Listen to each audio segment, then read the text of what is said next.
जुगाड रेसिपीमध्ये स्वागत. जय शिवराय. अगदी चाटूनपासून खातील अशी सुपर टेस्टी पावभाजी पाहणार आहोत, तीही उरलेल्या रश्श्यापासून.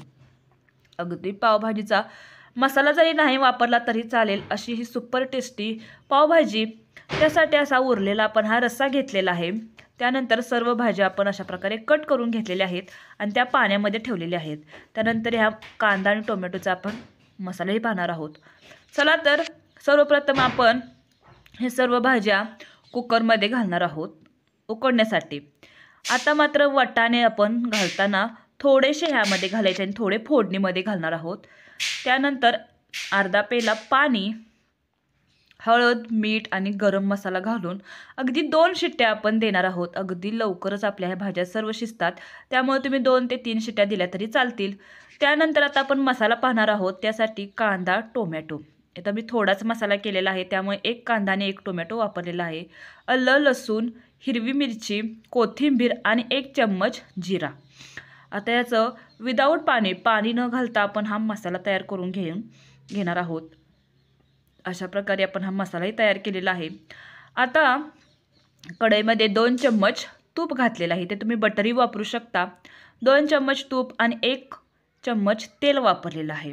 त्यानंतर खडा मसाला घालायचा आणि जो आपण मसाला केलेला होता तोही घालून छान परतून घ्यायचा.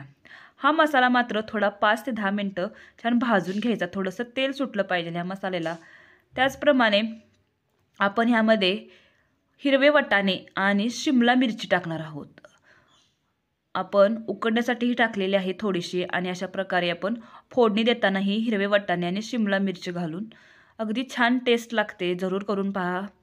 अशा प्रकारे थोडंसं वाफलून झाल्यानंतर आपण यामध्ये घालणार आहोत भाजी.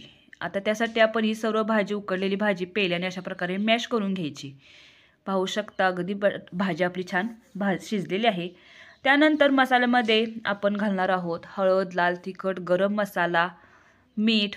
आता हे सर्व छान परतून घ्यायचं. आता इथे मात्र आपण पावभाजीचा मसाला वापरणार नाही, फक्त 1 चम्मच गरम मसाला वापरणार आहोत. आता हे छान मिक्स केल्यानंतर आपण मॅश केलेली सर्व भाजी यामध्ये घालून घ्यायची. आता इथे जे आपण शेवग्याच्या शेंगा घातलेल्या होत्या पूर्ण त्या आपल्या शिजलेल्या आहेत, मॅश झालेल्या आहेत. त्यानंतर त्या काढून घेतल्या तरी चालेल. त्यानंतर आपण यामध्ये पाणी न घालता पूर्ण रस्सा ह्यामध्ये घालायचा आणि छान एक उकळी येऊ द्यायचं. अशा प्रकारे हे सर्व आपण मिक्स करायचं.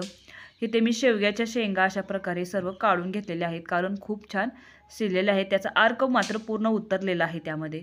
पुन्हा ही भाजी छान अशा प्रकारे मॅश करून घ्यायची, एकजीव करायची.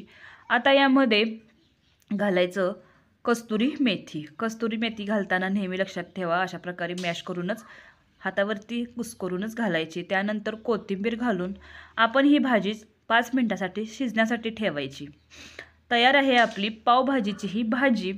आता आपण पाव भाजणार आहोत. आता इथे मला पावभाजीचे पाव मिळालेले नाहीत, पण अशा प्रकारे हे सँडविचचे ब्रेड मिळालेले आहेत.